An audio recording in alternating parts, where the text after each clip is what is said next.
Chapter number 17, Book Lower Limb Prosthetic 3. Topic is hip disarticulation processes.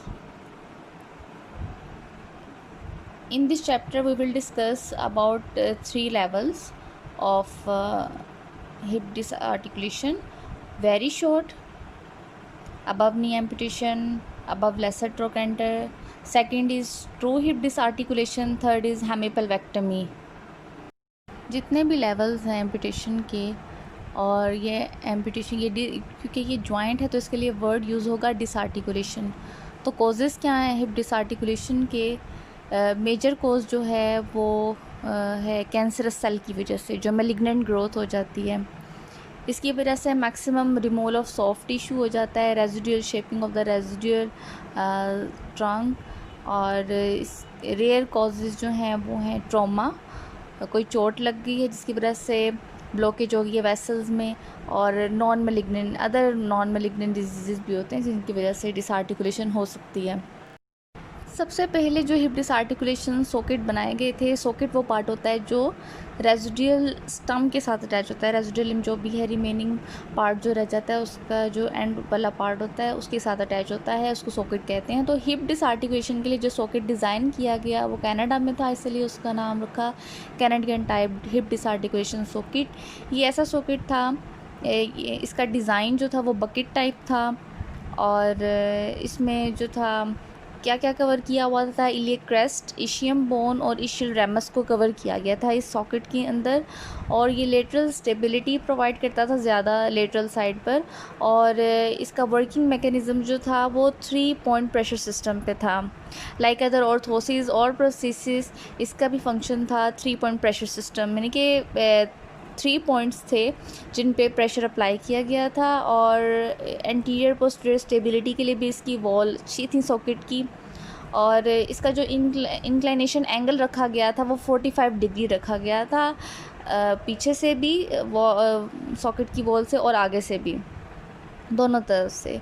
और जो joint लगाया गया था डिस्टल से, वो एंटीरियर डिस्टल साइड पर लगाया था, hip joint. Most commonly used prosthesis at that time was Canadian hip disarticulation prosthesis, which I have shown in the previous picture. It was accepted because it has the following features. Its design, the socket design was good enough because its wall were adjustable. It was more functional than the most all technology, and it was better looking, more comfortable than the all technology. And biomechanically it was there were logics, and it was reasonable, and according to the alignment it was really acceptable in the society.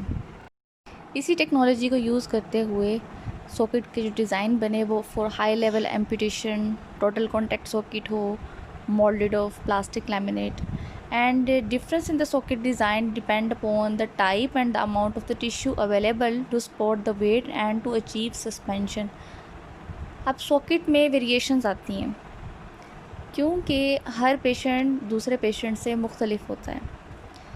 Tissues are sensitive, tissues have the elastic limit, and there are pressure sensitive and pressure tolerant areas, and there is a need of suspension because it is the high level amputation, it is a hip disarticulation, so कोई belt वगैरह की ज़रूरत होगी जो trunk से support देगी। Even shoulder support भी हम अटैच कर सकते हैं, it will also called suspension. Basic plastic socket जो था हिप डिसआर्टिकुलेशन के लिए, उसके कंपोनेंट्स थे सॉकेट वेस्ट बैंड। सॉकेट के जो वेस्ट बैंड लगाई गई थी वेस्ट के इर्द गिर्द, उसने क्या किया था, it contains the stump, it encircles the pelvis. Stump को भी अंदर लिया हुआ था, पेल्विस को भी इंसर्कल किया हुआ था पूरी तरह से सर्कमफ्रेंशियली। और जो कोशिश की गई कि जो मोशन है उसको टोटली रोका जाए, स्टम्प सॉकेट की जो मोशन है कोई स्पेस ना हो उसको रोका जाए, टोटली फिट रखा जाए। रिलीफ दिए गए फॉर द बोनी प्रोमिनेंसिस, ताकि पिंच ना करे। कहाँ से रिलीफ दिए गए, एंटीरियर से, पोस्टीरियर से, posterior superior iliac spine, anterior superior iliac spine और पोस्टीरियर सुपीरियर इलियक स्पाइन पर भी, क्योंकि वहाँ पर अटैच है, ये सारा सर्कल किया हुआ है, तो ये बोनी प्रोमिनेंसेस यहाँ पर रिलीफ दिए, और जो स्पाइनस प्रोसेस है वर्टिब्रा का उधर भी रिलीफ दिए गए। Weight is more on the ischial tuberosity, because जो इशियल है, इशियल ट्यूबरोसिटी वहाँ पे वेट बेयर कराया गया क्योंकि प्रेशर टॉलरेंट एरियाज़ है, और एट्रोफीड ग्लूटियल मस्कुलेचर जहाँ पे मसल मास ज़्यादा था, बिग मास मसल था, वहाँ पर वेट बेयर करवाया गया।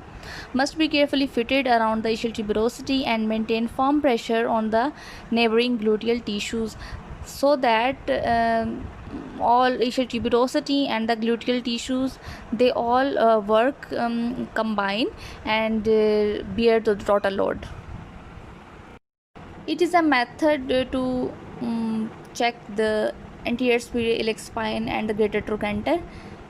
इस तरह से जब एग्जामिनेशन, एक्सटर्नल एग्जामिनेशन की जाती है तो जो है वो हाथ लगा के और इस तरह से एंगल बनाते हैं ताकि एंटीरियर सुपीरियर इलियक स्पाइन का भी पता लग जाए और ग्रेटर ट्रोकेंटर किस जगह लोकेट कर रहा है, ताकि हमें सॉकेट बनाने में इजी हो। ये एक पिक्चर है जो कि एनाटमी को शो कर रही है कि इलियक क्रेस्ट कहाँ पर आएगा और एंटीरियर सुपीरियर इलियक स्पाइन कहाँ होगा, इशियल ट्यूबरोसिटी कहाँ होगी। ये जो नीचे एक फिगर है यहाँ पे इशियल ट्यूबरोसिटी है जहाँ पे वेट बेयरिंग करवानी है सॉकेट से। इसके लिए क्योंकि हमने वेट बियरिंग करवानी है तो हमें उसको ज़्यादा मोल्ड करना पड़ेगा ताकि प्रेशर उन्हीं एरियाज़ पर पड़े, और जो जिन पर हमने प्रेशर नहीं देना, स्ट्रेस और लोड नहीं देना, वो उनको रिलीफ रहे। उसके बाद एंटीरियर पोस्टीरियर कैसा रखना है, क्योंकि एंटीरियर पोस्टीरियर मूवमेंट जो है उसको हमने रोकना है। हम जितनी भी पेल्विस की मूवमेंट, स्टम्प सॉकेट मूवमेंट जो रोक सकते हैं वो रोकनी है, और ताकि जो है पेनफुल प्रेशर ना पड़े, इशियल ट्यूबरोसिटी पर प्रेशर पड़े और ग्लूटियल मास पर प्रेशर पड़े। और यहाँ पर क्योंकि इसके करीब करीब ही इन्फीरियर रैमस भी मौजूद होता है इशियल ट्यूबरोसिटी के पास, तो इसलिए इन्फीरियर रैमस पर हमने पेनफुल प्रेशर नहीं आने देना, ज़्यादा प्रेशर नहीं आने देना। सैजिटल स्टेबिलिटी के लिए ज़रूरी है कि सॉकेट की जो ओपनिंग हम रखेंगे वो एंटीरियर लेटरली साइड पर रखी, एंटीरियर और लेटरल साइड से उसकी ओपनिंग रखी थी कि जब भी उतारना होगा तो इस साइड से उतारा जाए ताकि उसकी जो सैजिटल स्टेबिलिटी है वो मेंटेन रहे। Weight bearing versus contralateral sides, weight bearing areas is constructed of rigid plastic, क्योंकि अच्छा प्लास्टिक होगा, ड्यूरेबल होगा तो वो ज़्यादा वेट बियर कर सकता है और ख़राब नहीं होगा। Posterior and contralateral sides are constructed of flexible plastics, contralateral sides पर हम फ्लेक्सिबल प्लास्टिक यूज़ कर सकते हैं, लेकिन वेट बियरिंग एरियाज़ जो हैं स्टम्प के साथ जो अटैच होने हैं सॉकेट के, वो रिजिड प्लास्टिक यूज़ करेंगे। Front flap swings open for easy donning, और ऐसा भी बना सकते हैं कि उसकी ओपनिंग के लिए अलग से एक प्लास्टिक ऊपर रखा जाए सॉकेट के ताकि ईजी ओपनिंग हो जाए। इसको कहते हैं फ्रंट फ्लैप स्विंग्स ओपन। ये ज़्यादातर पुराने जो सॉकेट बनते थे उनमें होता था, लेटेस्ट जो है वो इस तरह के सॉकेट नहीं बनते। आज जब हमारे पास सॉकेट तैयार हो जाता है तो हमें सस्पेंशन की तरफ ध्यान देना पड़ता है, क्योंकि ये अबव लेवल एम्पुटेशन है, इसमें हिप जॉइंट अफेक्ट हुआ है, हिप जॉइंट की एम्पुटेशन हुई है, डिसआर्टिकुलेशन हुई है, तो सस्पेंशन ज़रूरी है आइदर फ्रॉम शोल्डर्स और ट्रंक, जैसे भी सस्पेंशन अचीव करनी है हमने। सस्पेंशन हम कैसे अचीव करेंगे, हम जो है प्रेशर टॉलरेंट एरिया से जो है वो कोई ना कोई स्ट्रैप गुजारेंगे, इधर पेल्विक और जॉइंट भी जो है वो भी हिप जॉइंट, जो मैकेनिकल हिप जॉइंट यूज़ करें उसका भी काम बहुत इंपॉर्टेंट है। दिस डिप्रेशंस हेल्प, ये क्या करेंगे जो हम डिप्रेशंस दे रहे हैं सस्पेंशन के लिए, एक तो ये रोटेशन रोकेंगे पूरी पेल्विस के और हमें गाइड करेगा for correct positioning on the sides of the trunk. अभी हमने बेसिक सॉकेट डिज़ाइन पढ़ा था, उसके बाद अब ये जो डिज़ाइन है ये डायगनल बनाया गया, क्योंकि जो हमें उसमें कमी पेशी लगी थी तो डायगनल में पूरी हो रही है। डायगनल कैसा है, इसकी जो ओपनिंग है और for donning located on the sound side, और the socket margin on the amputated side is no higher than the level of the anterior superior iliac spine. जो उसकी मार्जिन है, जो उसकी एजेस हैं, वो एंटीरियर सुपीरियर इलियक स्पाइन से ऊपर नहीं रखी गई हैं, उससे नीचे नीचे ही रखी हैं, उस लेवल पर, उससे ऊपर नहीं जा रही हैं। और क्योंकि सॉकेट को हमने देखा था क्योंकि वेट बेयरिंग रहे तो हमने रिजिड प्लास्टिक का यूज़ किया था, तो यहाँ भी रिजिड प्लास्टिक ही है और उसकी शेप जो रखी गई, डिज़ाइन जो बनाया गया वो डायगनल बनाया गया, that's why it is called diagonal socket design. और डायगनल कहाँ से ये पास कर रहा है, इसने कवर किया है इलियम को on the sound side, because both the anterior and the posterior sections of the socket contribute support. Anterior posterior movement of the socket on the pelvis is minimized, as we have discussed in the previous slides, that we have to minimize the maximum rotation of the pelvis so that to reduce the painful pressure। और इसकी diagonal shape होने की वजह से inferior ramus पर भी pressure नहीं आ रहा। इन एडिशन, इसके अलावा the lateral support necessary to prevent the stump from falling out of the socket is more directly and firmly achieve, क्योंकि इसमें आप देख सकते हैं जो स्ट्रैप लगाई गई है उसकी मदद से लेटरल सपोर्ट ज़्यादा आ रही है, तो सॉकेट का स्टम्प से उतर जाने के चांसेस बहुत कम हैं। और ये जो डायगोनल सॉकेट है ये किन पेशेंट्स के लिए ज़्यादा बेहतर साबित होगा, जिनकी एम्पुटेशन जो है level of the lesser trochanter तक है, जिनकी एम्पुटेशन, उनके लिए ये बेस्ट होगा, क्योंकि the area between the greater trochanter and the iliac crest is available for compression and and expansion suspension. यहाँ पर सस्पेंशन अच्छी अटैच हो सकती हैं। और सॉकेट ओपनिंग जो है वो टूवर्ड्स द साउंड साइड है टू एड डॉनिंग। सस्पेंशन को कैसे अटैच किया गया है, इलियक क्रेस्ट से पास किया है, केयरफुली मोल्डेड है साउंड साइड पे। Webbing strap passes over the iliac crest on the amputated side, और जो एम्पुटेटेड साइड पर लगाई है वो वेबिंग स्ट्रैप है।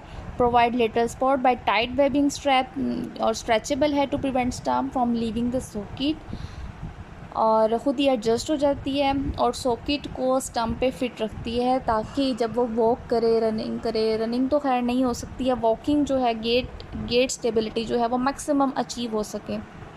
Are the other advantages of the diagonal socket? It is light in weight, it is cooler, more natural drape of clothing on the side of the amputation।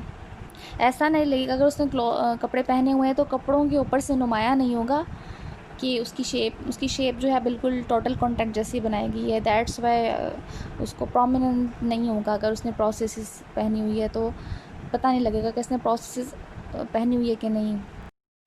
और जो third level हमने पढ़ा था जिसमें complete hip डिसआर्टिकुलेशन होती है, उसको हम हेमीपेल्वेक्टमी भी कहते हैं, कि वो भी रिमूव हो जाता है। Half whole of the lower limb with one side of the ilium जो है वो रिमूव कर दिया जाता है। ठीक है, इसमें पूरी कंप्लीट हिप डिसआर्टिकुलेशन हो रही है।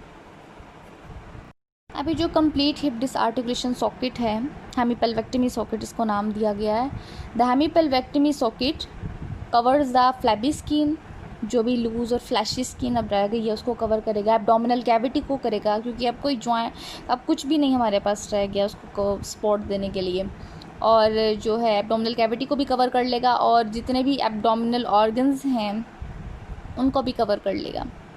और इसमें हम फ्लूइड फील्ड सैक भी रखेंगे, fluid held in the rigid container, ताकि वो लीक ना हो। और ये इनकम्प्रेसिबल है, कैपेबल ऑफ सपोर्टिंग वेट, और प्रेशर भी जो है वो फ्लूइड से पास होता हुआ आएगा, so it is capable of supporting the weight. जो डिज़ाइन है वो उसकी जो वॉल्स बनाई गई हैं वो हार्ड है, so that it protect and compress the abdominal visceras tissues, जो भी ऑर्गन्स हैं, so that these organs support weight bearing pressure. और जो एब्डोमेन को कवर किया गया है, abdomen extremely compressed upward and medially to develop firmness to support the body weight. Socket की कंटूरिंग कैसे की गई है, इस तरह की गई है कि प्रेशर टॉलरेंट एरियाज़ पर ही वेट आए।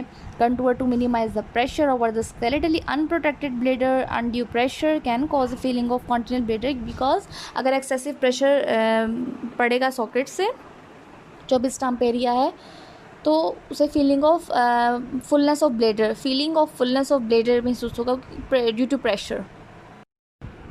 हेमीपेल्वेक्टमी सॉकेट में जो पोस्टीरियर ब्रिम है सॉकेट का बनाया गया उसको कैसे रखेंगे, हमने 10 रिप से हाई रखना है। क्यों? So that the residual trunk और a torso rigidly contain the thoracic cage, जिसके अंदर आ जाए एब्डोमिनल वॉल, आ जाए एब्डोमिनल ऑर्गन्स आ जाएं, और कंट्रालेटरल पेल्विस के भी स्ट्रक्चर इसमें आ जाएं, ताकि वो भी कंट्रीब्यूट करें वेट को सपोर्ट करने के लिए।